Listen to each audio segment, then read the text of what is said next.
Are you seeing a Windows message that says Smart App Control has blocked this app, or Smart App Control blocked an app that may be unsafe when you try to install a program on Windows 11?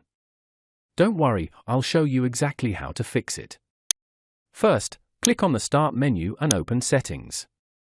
Next, go to Privacy and Security, then click on Windows Security. From here, select App and Browser Control to open the security settings.